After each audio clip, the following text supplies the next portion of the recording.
Olá, eu sou o pastor João Balbino. Nesse vídeo, nós veremos o conteúdo do capítulo de número 2 do nosso livro Mensagens para os Remanescentes. O título desse capítulo é O Problema Espiritual. Nós veremos que entender o problema espiritual é fundamental para entendermos o Evangelho.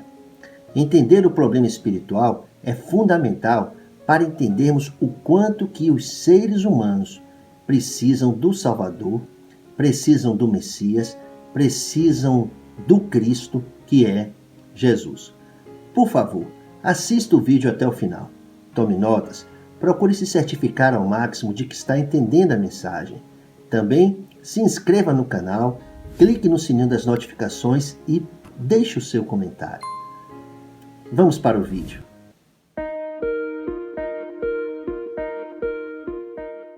O problema espiritual.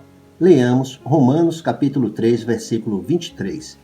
Pois todos pecaram e estão destituídos da glória de Deus.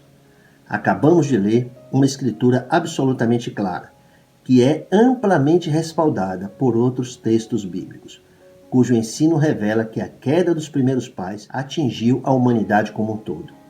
No princípio, Deus disse para Adão: não coma da árvore do conhecimento do bem e do mal, porque no dia em que dela comer, certamente você morrerá. Gênesis capítulo 2, versículo 17. Sinteticamente, após serem tentados pelo demônio, os primeiros pais comeram da árvore do conhecimento do bem e do mal. Gênesis 3, de 1 a 6. Com isso, arrastaram toda a sua descendência para a realidade de mortos espirituais, mortos em relação a Deus. Além de Romanos 3:23 que nós lemos, em Romanos 5:12, a Bíblia diz: a morte veio a todos os homens, porque todos pecaram. Diz Romanos capítulo 5, versículo 18, uma só transgressão resultou na condenação de todos os homens. Em Efésios 2:1, a Bíblia diz: vocês estavam mortos em suas transgressões e pecados. E em 1 de Coríntios, capítulo 15, versículo 22, está escrito que em Adão todos morrem. Como se vê, a Bíblia claramente ensina a morte universal por causa de um só pecado. Mas aí entram as interpretações pessoais, as explicações vazias de Bíblia, os debates de opiniões, etc. Um acha isso, o segundo acha aquilo outro, e um terceiro acha diferente dos outros dois. Uns lutando contra uma verdade bíblica irrefutável, outros tentando suavizar a ação da espada afiada. Mas é tudo só palha. Não é possível lutar e prevalecer contra a revelação bíblica. A queda, sem dúvidas, é um dos principais pontos cegos entre os cristãos. Entretanto, a doutrina da queda é a única doutrina bíblica que pode ser comprovada empiricamente. Desde o primeiro lar que existiu, que foi a casa de Adão, onde um irmão matou outro irmão. Isso é Gênesis capítulo 4. A história da humanidade segue sendo escrita com sangue, com crimes, com guerras, com violência. Há tanta malignidade nas ações humanas. Há tanta evidência de corrupção, de egoísmo, de cobiça, de inveja e coisas semelhantes nos atos das pessoas. Tudo isso demonstra quão distantes de Deus, que é luz, vivem os filhos de Adão. São coisas que comprovam a separação dos seres humanos em relação a Deus, que é santo. As pessoas pensam que seus problemas são em razão disso ou daquilo outro. Questões relacionadas aos desafios que a vida impõe, economia, trabalho, educação, família, etc. A maioria das pessoas ignora completamente que seus problemas vêm de muito tempo atrás. A maioria das pessoas ignora que seus problemas são consequentes ao problema do Gênesis capítulo 3. Um único pecado de Adão. E o resultado é esse flagelo que até hoje aflige a humanidade. Maldições, morte, inferno e Satanás.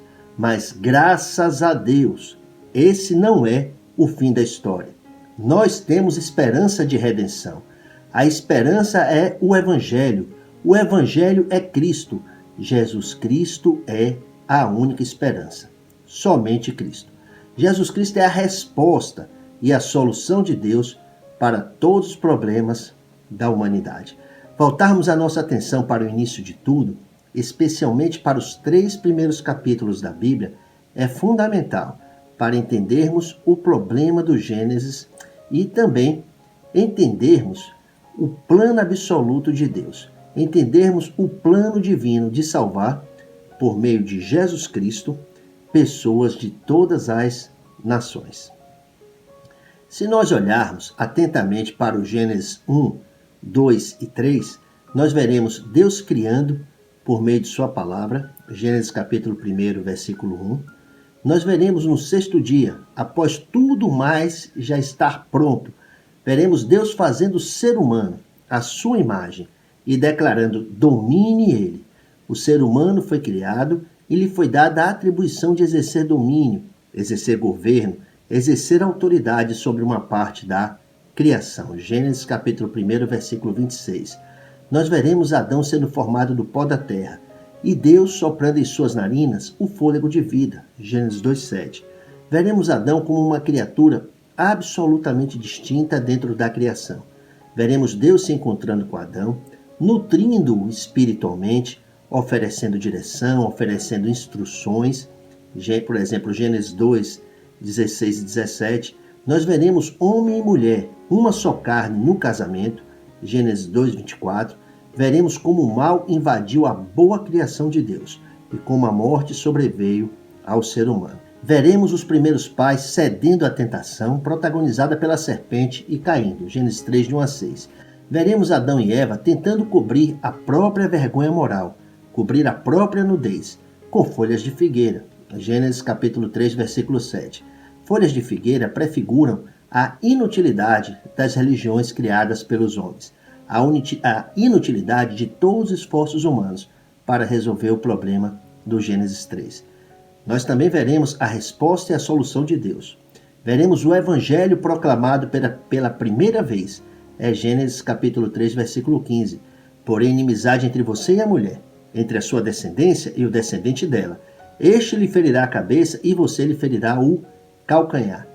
Eis a boa nova do próprio Deus para o ser humano caído. A boa notícia de que, por meio do descendente da mulher, que é Cristo, haverá redenção para a humanidade. Finalmente, veremos os primeiros pais sendo expulsos do jardim. A queda afetou todos os filhos de Adão. A queda afetou a humanidade, destituiu os seres humanos da glória de Deus, separou os homens de Deus, afetou a natureza humana, introduziu na realidade humana o pecado, o mal, a mentira, a desconfiança, a vergonha, o medo, o egoísmo e o crime. Colocou cada pessoa que nasce nesse planeta num contexto de escuridão total em relação a Deus e sob uma influência que ninguém foi criado para experimentar, sobre a influência do chamado na Bíblia de Deus desta era, o príncipe desse mundo. Anote as escrituras para conferir isso que nós estamos falando. Gênesis 3, de 1 a 6, a queda. João 14, 30, Romanos 3, 23, todos pecaram. Aí também 2 Coríntios 4, 4, Efésios 2, de 1 a 2, Colossenses 1, 13, 1 Pedro 2, 9, 1 João 5, 19. Por usurpação, a serpente ascendeu a posição de príncipe desse mundo e cabeça da humanidade. Ascendeu uma posição cujas implicações vão além de questões meramente relacionadas à influência e a governo, e envolvem o problema da natureza humana, que se tornou pecaminosa, caída. Envolve a questão da imagem de Deus nos seres humanos, que se encontra distorcida e manchada pelo pecado. E também a questão da destinação humana no porvir. O inferno é uma realidade. A Bíblia diz que o fogo eterno foi preparado para o diabo e os seus anjos. Mateus, capítulo 25, versículo 41. Mas seres humanos, dentro do problema do Gênesis 3, separados de Deus, destituídos da glória de Deus, têm partido para a eternidade sombria todos os dias. Quanto às consequências da queda no âmbito da natureza humana, a Bíblia não se utiliza de meias palavras para expressar quão danosos foram os efeitos. Isso que muita gente não entende. A denúncia das Escrituras está sintetizada na expressão raça de víboras. Isso por meio de palavras proferidas por João Batista, Mateus 3,7, Lucas 3,7. E também por nosso amado Senhor Jesus Cristo, em Mateus 12,34 e também capítulo 23, versículo 33. O verbete raça indica a existência de um ancestral comum à espécie. No caso dos filhos de Adão, segundo a Bíblia, o ancestral comum é uma víbora, uma serpente. Por isso que ao se dirigir aos religiosos que com ele antagonizavam, Jesus disse: vocês pertencem ao pai de vocês, o diabo. João 8, 44. Jesus não estava surtando. Jesus estava tratando um assunto grave. O que é pai? Pai é aquele que passa DNA para seus filhos, que faz com que os filhos carreguem uma determinada natureza e alguns traços que marcam a sua continuidade no mundo como membros de toda uma família. Entender o Gênesis 1, 2, 3 é absolutamente essencial para compreendermos por que as pessoas são como são e fazem o que fazem. Entender os 3 primeiros capítulos da Bíblia é fundamental para entendermos o Evangelho. É fundamental para entendermos o problema da natureza dos filhos de Adão. É fundamental para entendermos o quanto que os seres humanos precisam do Salvador, precisam do Cristo, precisam do Messias, que é Jesus. Quando refere à obra que Cristo realiza na vida dos redimidos, a Bíblia aplica expressões como nascer de novo, João capítulo 3, versículos 3 e 7, nascer do Espírito, João capítulo 3, versículo 6, passou da morte para a vida, João 5, 24, vida nova, Romanos capítulo 6, versículo 4, nova criação, 2 Coríntios 5, 17, Gálatas 6, 15, nova vida, Colossenses 3, 11. Escrevendo a Tito, o apóstolo Paulo disse: ele nos salvou pelo lavar regenerador e renovador do Espírito Santo. Tito capítulo 3, versículo 5. Deus nos regenerou para uma esperança viva, diz o apóstolo Pedro, 1 de Pedro 1, 3. Ser de novo gerado, regenerado, 1 de Pedro 1, 23. Nascido de Deus, 1 João 4, 7 e 5, 4. Em 1 de Coríntios capítulo 15, versículo 22, a Bíblia diz: da mesma forma como em Adão todos morrem, em Cristo todos serão vivificados, graças a Deus. 4 pontos precisam ficar claros. Número 1. A queda significou separação de Deus. Um estado que, se não for revertido por meio de Jesus Cristo, será eterno, eternamente separados de Deus. Ponto número 2. Religião é coisas que os seres humanos inventam, mas o Evangelho não tem nada a ver com religião. O Evangelho é uma mensagem. Essa mensagem foi primeiramente proclamada por Deus, Gênesis 3,15. Religião é a tentativa humana de cobrir a própria nudez. Religião é folha de figueira. Você tem que juntar folhas para se cobrir todos os dias. Mas o Evangelho é a boa nova de Deus acerca de Cristo. Jesus é o Cristo. Jesus é o Messias. O Evangelho é perfeito, completo, é eterno. Ponto número 3. Salvação significa ser livre do problema do pecado. Ser livre das maldições consequentes ao pecado. Ser livre da morte, que é o salário do pecado. E ser livre do poder do inferno e Satanás. Você pode conferir isso. Romanos 6, 23, Efésios 2, de 1 a 8, fala da salvação pela graça, e também Colossenses 1, 13. Ponto número 4. Somos seres espirituais, numa breve jornada terrena. Portanto, o valor máximo dessa vida é, por meio de Jesus Cristo, termos o nosso encontro de reconciliação com Deus para a eternidade, feliz com Jesus. O dia da salvação está sempre pronto. A porta da graça está aberta. Hoje é o dia de você ser absolutamente livre do pecado e do mal. Ser livre do problema do Gênesis 3.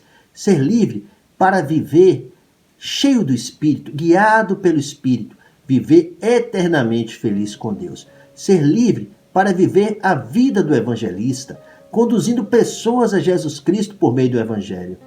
Eu gostaria que você entendesse que por causa do problema do Gênesis 3, todos os seres humanos já nascem separados de Deus, necessitados de redenção, necessitados do Salvador que é Jesus. Apenas por meio do Cristo, os profundos e calamitosos efeitos da queda podem ser revertidos. Que diz a Bíblia? Para isso, o Filho de Deus se manifestou, para destruir as obras do diabo. 1 de João, capítulo 3, versículo 8. Por favor, você pode repetir essa oração comigo? Oremos. Pai, te agradeço por ter enviado Jesus, que resolveu o problema do pecado, por ter enviado Jesus, que resolveu o problema da separação, que resolveu o problema da morte, que resolveu tudo, que eu possa ser testemunha de Jesus Cristo para todas as pessoas. Eu oro em nome de Jesus Cristo. Amém. O tema do próximo vídeo é a mentira original. E por favor, lembre-se, se você ainda não se inscreveu, se inscreva. Clique no sininho das notificações para que você possa ser avisado sempre que uma nova mensagem for publicada. E também deixe o seu comentário. Que Deus te abençoe em nome de Jesus. Graça e paz.